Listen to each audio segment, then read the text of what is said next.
Welcome to the Conscious Diabetic Podcast.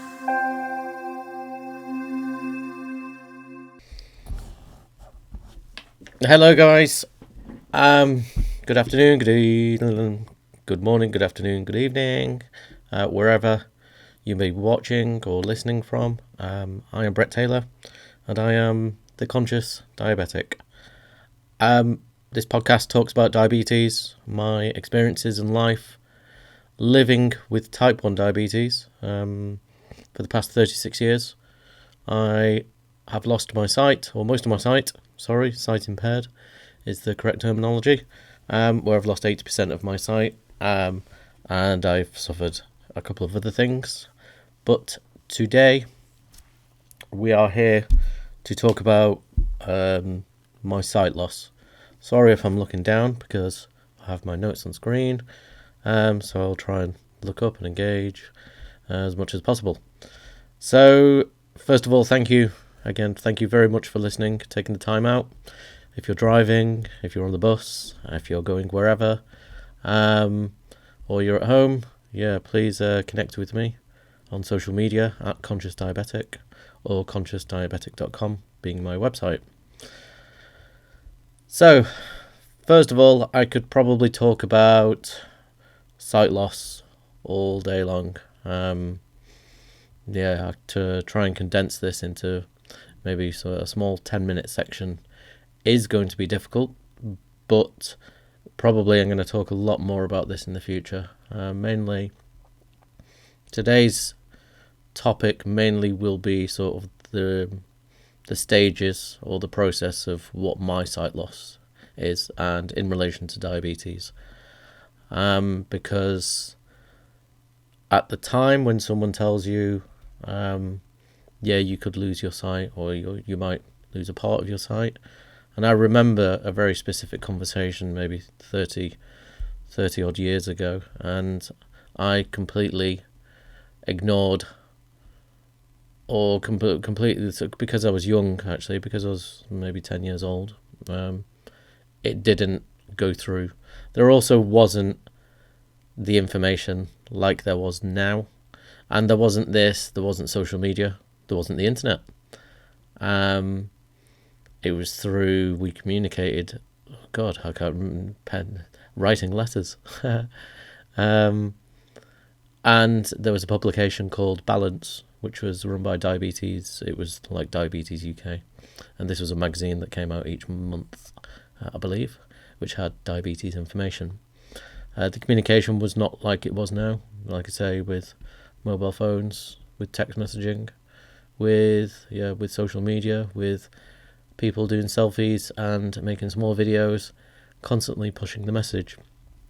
So I'm a product of a part product of that, and a part product of myself doing what I wanted, and that basically led me to going through diabetic retinopathy in quite a severe way. So retinopathy is just simply one of the conditions that you're at risk at as a diabetic, type 1, type 2, and the other types as well in between and extras. Retinopathy affects specifically the eyes, and it goes through a series of stages over time. So initially, you're supposed to have your eye checks every year, and this keeps a track of your eye health. And basically, as things might start to get a bit worse, you have if your blood sugar or control fluctuates and varies or is bad, quote unquote bad, over time, then your eyes are typically one of the first places to show this, because they're one of the most sensitive areas in your body. So what happens is the eyes try and sort of forge new pathways with blood vessels, or forge new blood vessels, and these new blood vessels are really weak. And eventually what they do is they start to bleed and hemorrhage, and the purpose of the treatments is to try and stop this happening. So the first treatments that we went through, or I went through, or you would go through, to stop this getting any further is laser treatment. And this laser treatment, I believe it's different than sort of the corrective laser. Well, it is different than the corrective laser. So I went over a number of years. I went through, well, I've got to at least 50 sessions, maybe more, because it was over a number of years. Again, and these mapped out the whole. I say the whole of my retinas, pretty much the rear, were done all the way, getting right quite close to the centre of my eye as well, to try and stop the problems progressively. So inevitably that didn't work, or it didn't work for me anyway. And then what you started doing was getting things called floaters. Now floaters are basically blood which floats around your eye, and that comes into your vision, and it's like these little things that float around, and then that does indicate that there is bleeds in the eye as well. So again, they can be treated with laser, or the other option, or as things progressed worse, was to then have something called Avastin. Now, Avastin basically is administered via injection into the eyeball, and then this reduces the size of the blood vessels to try and sort of stop that. I believe it's to stop the growth, and it's to stop the bleeding, and to try and reduce the impact of that. Again, I had I think it was maybe 6 of these over a period of time as well. And as you would imagine, having injections in the eyeballs is interesting, and it's probably as gruesome as you think it is, but it's not. You go into an outpatient day, you get prepped, sort of it's not surgery as such, but it's treated in a surgical fashion. The quick part is you get your eyes numbed with some drops, and then you lie down, pop a needle into the eye, by the very skilled people, and then you have the Avastin done, and then out it comes, and then you just go and wait, and then you're checked out, really. Then again, that in most cases, I don't know the statistics of this, it does work for most, but again, for me, it proceeded to the next step, which is sort of the more serious side of retinopathy. The next step after that is called a vitrectomy, which is what I started to have. So it got to that stage where I think I was away somewhere, and I had this sort of frosted. There was bleeds anyway, and then this my eye frosted over as such, like frosted glass. And my next visit with the surgeon, or my eye specialist, said, "Yeah, you've got to have this operation in the next few weeks, or you're going to lose the eye."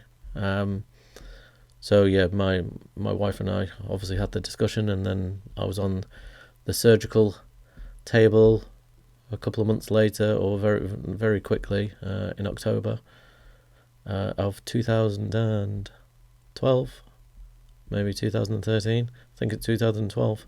2012, yeah, just after I got married, and I was having the first of what ended up being 5 surgical vitrectomies on my right eye in order to try and save this. Now, there were stages of the vitrectomy, and what that did was remove a section, or the part of the vitreous humour in the eye. I think it was the vitreous humour, or removed a part of the interior of the eye, and then they refilled it with, or they put some air in there first, and then that air dissipates over time, and as it happens, then the eye is supposed to heal from the part that's removed.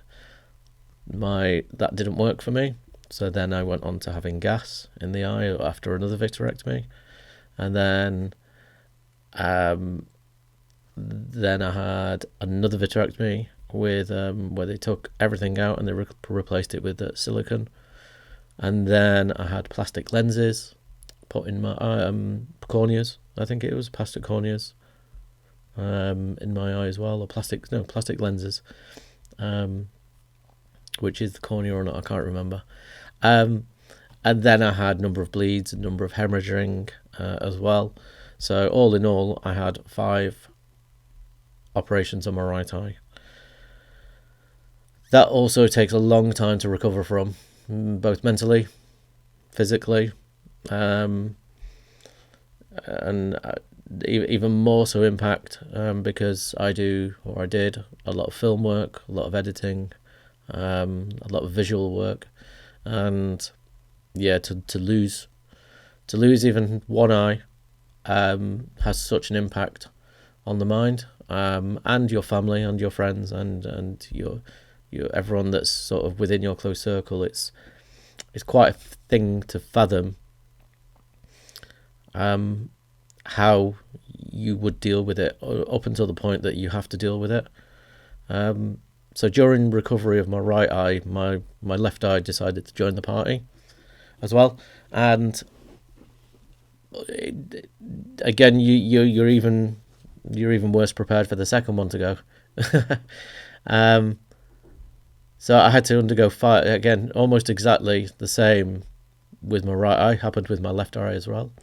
So I had the same. I had the air, the gas, the silicone, everything that could go wrong went wrong. In that I had hemorrhaging, which again, when hemorrhaging happens, the eye bleeds, but your eye pressure, which is supposed to stick between the healthy area, I think it was between 10 and 20. I remember going in one time with my eye pressure being about 70 or something and off the scale. When your eye pressure does go high like that, it makes you vomit and sick, and I was being sick every sort of 10 minutes without any control. So I was back in hospital for that as well. And again, that was then directly pushing onto my optic nerve, which was then going straight into my brain. And the pain was unlike any pain that exists, I was told. And I think I was about 4 or 5 hours like that while they called in emergency surgery in the evening.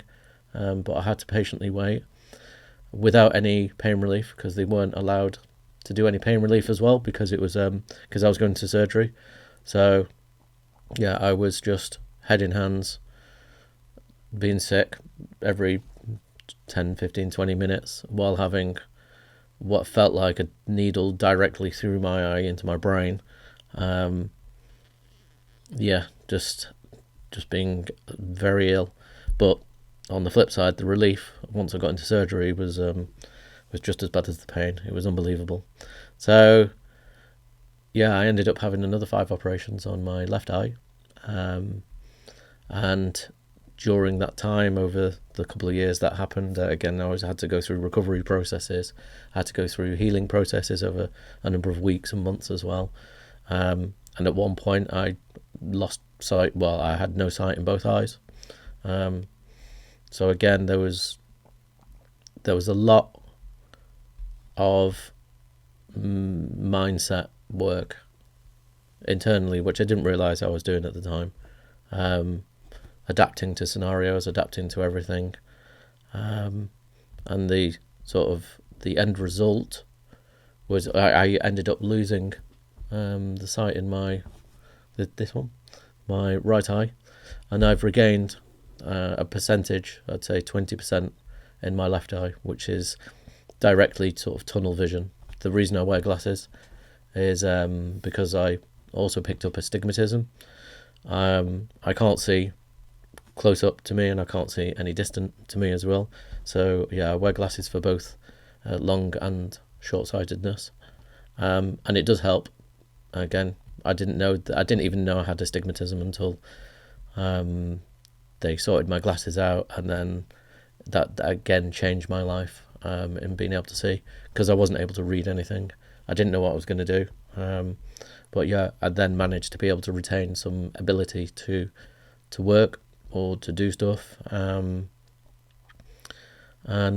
sort of try and continue on as a normalish life. But nothing again prepares you the reality of what happens when you lose your sight, or even when you have limited vision, or if you have partial sight.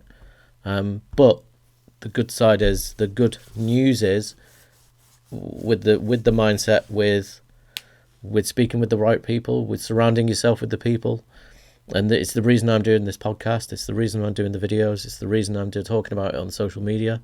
And again, it's not just me, that many people have been through it as well, and to listen to other people's perspectives, or other people's mindsets and how they deal with things, will help you, or will help anyone that's going through the same.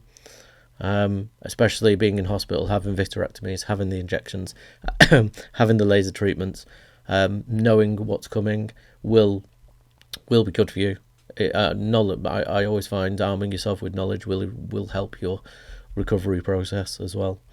Again, I went through all sorts of emotions in my recovery process. Suicide was one of them, and I really thought everything had ended for me at the time when I had lost both eyes. That was a difficult one to do. Depression. The depression was again something I'll be talking about with someone, hopefully, that's sort of more qualified than I to discuss in a more professional manner.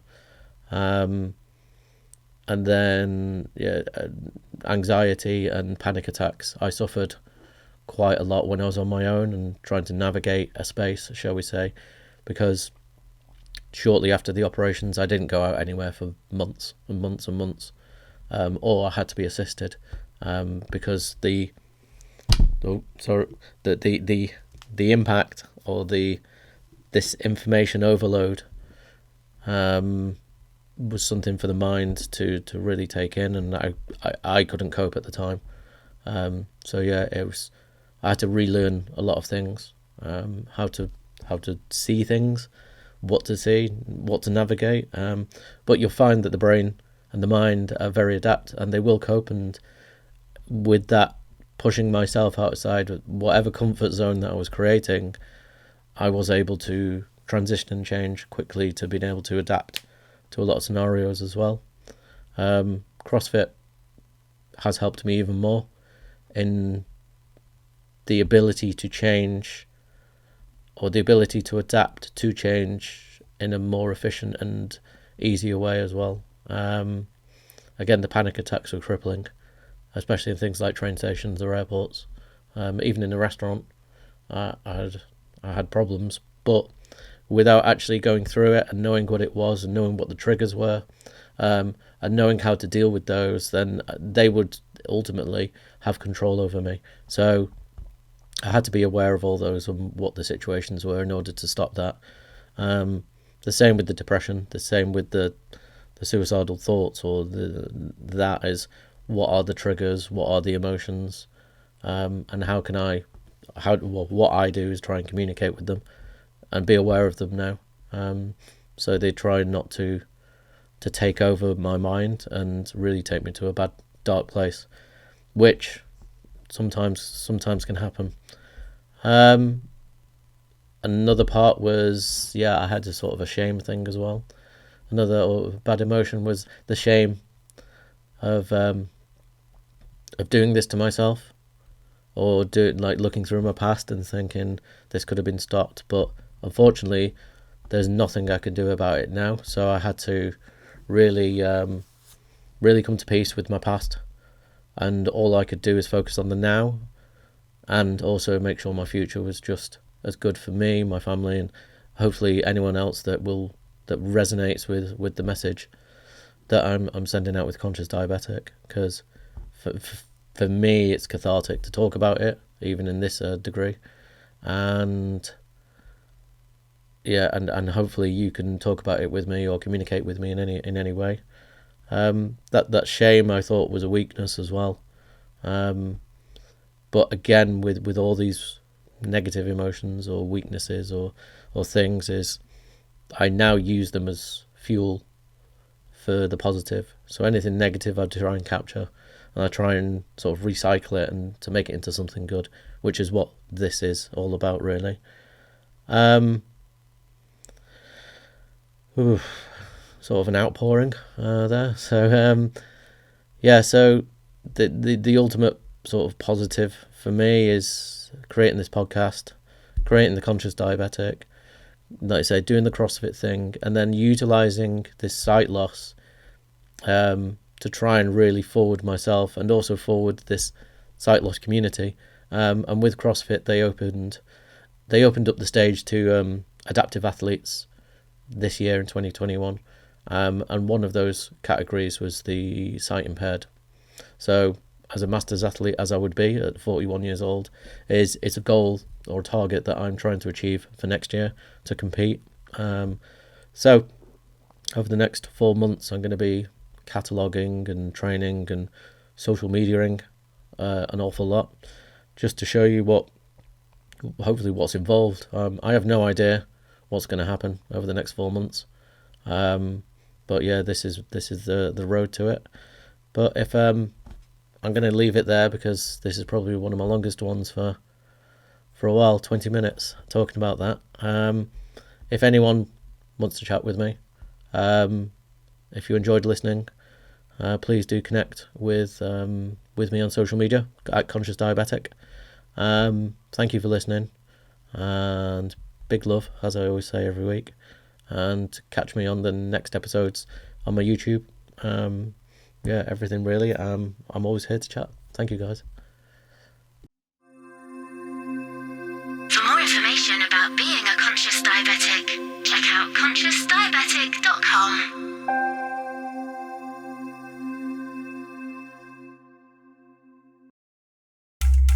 Check out our Conscious Diabetic socials on Instagram and Facebook at Conscious Diabetic.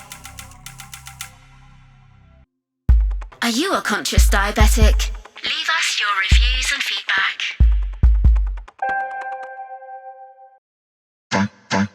Thank you for listening. Thank you for listening. Thank you for listening. Big love. Love. Love. From all of us.